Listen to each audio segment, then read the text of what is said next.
Ada sebuah kisah yang sering kita dengar. Kisah tentang seorang saudagar kaya dari Palestina bernama Muhammad Ali Taher. Konon, di masa revolusi, ia menyerahkan seluruh harta kekayaannya untuk kemerdekaan Indonesia. Kisah ini beredar di ceramah, di artikel, di media sosial. Setiap kali kita mendengarnya, dada kita tersentuh. Kita merasa berhutang budi. Tapi, bagaimana kalau saya katakan bahwa kisah ini tidak seindah yang Anda bayangkan? Bagaimana kalau narasi heroik ini ternyata hanya mitos yang dibangun di atas fondasi rapuh? Selamat datang di video saya. Hari ini kita akan membedah semuanya, tanpa tedeng aling-aling, tanpa takut kontroversi. Karena sejarah yang jujur lebih berharga daripada mitos yang indah. Sebelum kita masuk ke perdebatan, mari tegaskan satu hal sejak awal. Muhammad Ali Taher ini bukan tokoh fiktif. Ia nyata. Ia lahir di Nablus, Palestina tahun 1896. Ia adalah jurnalis ulung, penerbit surat kabar Al-Shura di Kairo. Ia juga saudagar sukses dan aktivis anti-kolonial. Di Kairo, kantornya menjadi tempat berkumpul para tokoh nasionalis dari seluruh dunia. Syria, Irak, Yaman, Tunisia, Maroko, India, Afghanistan, dan Indonesia. Para diplomat kita, Haji Agus Salim, Muhammad Hatta, sering singgah di sana. Ia menyediakan ruang, koneksi, dukungan moral. A.R. Baswedan, tokoh Persita, menyebutnya pahlawan kemerdekaan di pengasingan. Ini fakta, ini tidak terbantahkan. Tapi pertanyaannya adalah, seberapa besar jasa itu? Dan apakah benar ia menyerahkan seluruh hartanya? Disinilah masalahnya dimulai. Seluruh kisah dramatis tentang penyerahan seluruh harta ini hanya berasal dari satu sumber, yaitu buku berjudul Diplomasi Revolusi Indonesia di Luar Negeri, karya M. Zain Hasan, terbit tahun 1980. Siapa M. Zain Hasan? Ia adalah Ketua Panitia Pusat Perkumpulan Kemerdekaan Indonesia di Mesir. Ia mengaku sebagai penerima langsung sumbangan itu. Dalam bukunya, ia menulis bahwa Muhammad Ali Taher menariknya ke sebuah bank yang ia sebut hanya sebagai Bank Arabia, lalu mengeluarkan semua simpanannya. Lalu berkata, "Terimalah semua kekayaan saya ini untuk memenangkan perjuangan Indonesia." Zain Hasan dengan bangga menambahkan, sumbangan itu diberikan tanpa tanda bukti sama sekali. Ini sebuah cerita yang sangat mengharukan dan heroik. Tapi mari kita tanya, apakah ini masuk akal?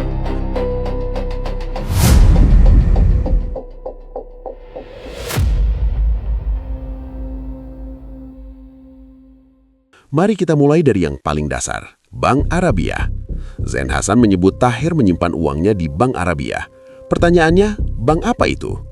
Setelah menelusuri catatan sejarah perbankan Mesir tahun 1940-an, tidak ada bank bernama Bank Arabia. 0, kosong, tidak pernah ada.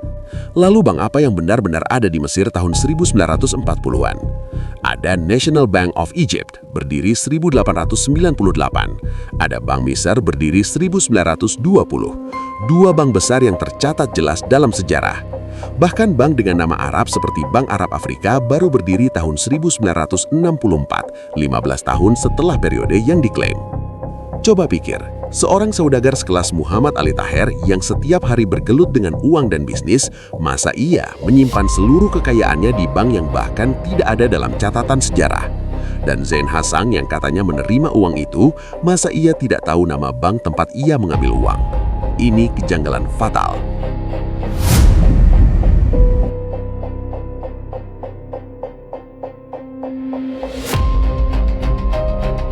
Kejanggalan kedua adalah jumlah uang.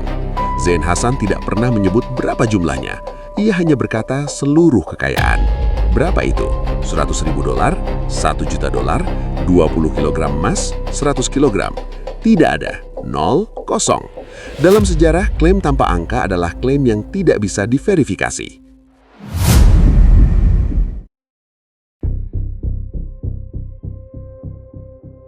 Kejanggalan ketiga, tanpa bukti. Zain Hasan dengan bangga mengatakan sumbangan itu tanpa tanda bukti, tanpa kwitansi, tanpa tanda terima. Apa iya? Seorang saudagar sekelas Taher yang setiap hari mengelola uang, menandatangani kontrak, membuat pembukuan, masa ia menyerahkan seluruh hartanya tanpa secarik bukti pun? Ini bukan cara kerja orang waras. Ini bukan cara kerja pengusaha. Ini cara kerja dongeng.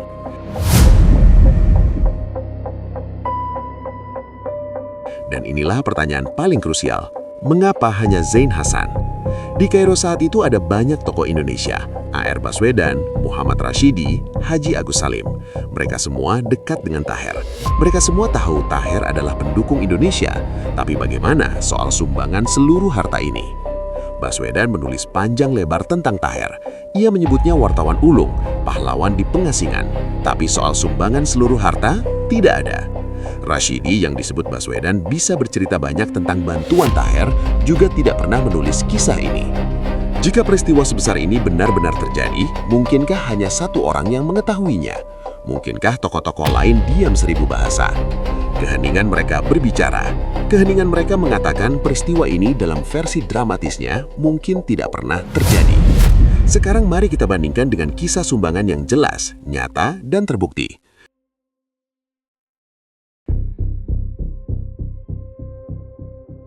Sumbangan rakyat Aceh untuk pembelian pesawat pertama RI.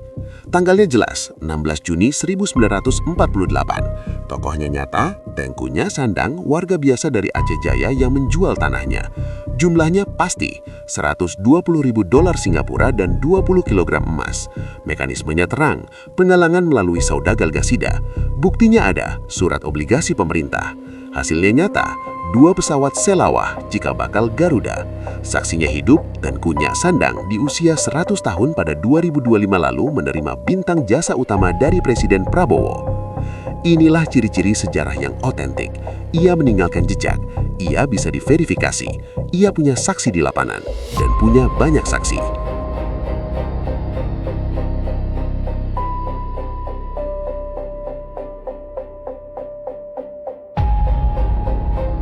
Sekarang bandingkan dengan kisah Muhammad Ali Taher. Tidak ada tanggal pasti, tidak ada nama bank, banknya saja fiktif. Tidak ada jumlah, tidak ada bukti, tidak ada saksi lain, tidak ada arsip negara. Ini narasi yang rapuh. Tapi hati-hati, jangan salah paham. Ini tidak berarti Muhammad Ali Taher tidak berjasa. Ia tetap berjasa. Ia adalah sahabat sejati Indonesia. Ia menyumbang tenaga, pikiran, pengaruh. Ia menjadi penghubung dengan jaringan dunia Arab. Ia menyediakan ruang bagi para diplomat Indonesia. Dan sangat mungkin, saya ulangi, mungkin ia juga menyumbang uang dalam jumlah tertentu. Ini wajar, ini biasa. Banyak simpatisan melakukan hal yang sama. Tapi itu jauh berbeda dengan klaim menyerahkan seluruh harta kekayaan yang dramatis dan tanpa bukti. Jasa yang wajar dan terhormat itu cukup, tidak perlu dilebih-lebihkan, tidak perlu dibumbui mitos. Menghormati jasa seseorang tidak harus dengan berbohong. Dan inilah pesan paling penting dari video ini. Dukungan Indonesia kepada Palestina jangan pernah didasarkan pada narasi hutang budi yang rapuh ini. Bukan karena Muhammad Ali Taher, bukan karena tokoh manapun, tapi karena amanat konstitusi. Undang-Undang Dasar 1945 menyebutkan bahwa sesungguhnya kemerdekaan itu ialah hak segala bangsa, dan oleh sebab itu, maka penjajahan di atas dunia harus dihapuskan. Ini prinsip, ini bukan hutang budi. Selama masih ada penjajahan, Indonesia akan bersuara. Titik. Ini komitmen kita sebagai bangsa yang juga disokong oleh warisan Konferensi Asia Afrika di Bandung tahun 1955 yang menolak segala bentuk penjajahan. Palestina adalah simbol perlawanan terhadap kolonialisme modern. Mendukung Palestina adalah meneruskan semangat Bandung dan menegakkan undang-undang. Narasi hutang budi itu berbahaya karena ia mereduksi hubungan internasional menjadi urusan personal. Ia mengaburkan landasan ideologis. Ia membuka pintu tawar-menawar seolah dukungan Indonesia bisa dicabut kalau hutang dianggap lunas. Tidak, dukungan Indonesia adalah dukungan berdasarkan prinsip, dan prinsip tidak bisa ditukar dengan uang. Jadi, kesimpulannya, Muhammad Ali Taher adalah sahabat sejati Indonesia. ia layak dihormati, tapi jasanya harus ditempatkan secara proporsional. Klaim seluruh harta kekayaan hanya bersumber dari satu buku, satu saksi. Nama bank yang disebut tidak pernah ada, jumlah uang tidak jelas, mekanisme penyerahan gelap, tidak ada bukti, tidak ada saksi lain, tidak ada arsip negara. Ini narasi yang rapuh. Dukungan Indonesia kepada Palestina adalah amanat konstitusi, warisan KAA, dan prinsip bebas aktif, bukan karena mitos yang tak terbukti. Kita hormati jasa Taher secara proporsional, tolak narasi bombastis yang tak berdasar, tegakkan dukungan ke Palestina di atas fondasi ideologis yang kokoh. Karena sejarah yang jujur lebih berharga daripada mitos yang indah, karena prinsip yang teguh lebih bermakna daripada hutang yang tak pernah terbukti. Dan karena bangsa yang besar adalah bangsa yang mampu menghadapi masa lalunya dengan jujur, tanpa perlu bersembunyi di balik dongeng. Sekarang saya ingin dengar pendapat Anda. Apakah Anda pernah mendengar kisah ini sebelumnya? Apakah Anda percaya? Atau apakah Anda punya bukti lain yang bisa memperkuat atau membantah narasi ini? Tulis di kolom komentar. Saya akan baca satu persatu. Jangan lupa like, subscribe, dan share video ini jika Anda merasa diskusi sejarah seperti ini penting. Karena sejarah milik kita semua, dan kita berhak tahu kebenarannya. Terima kasih telah menonton.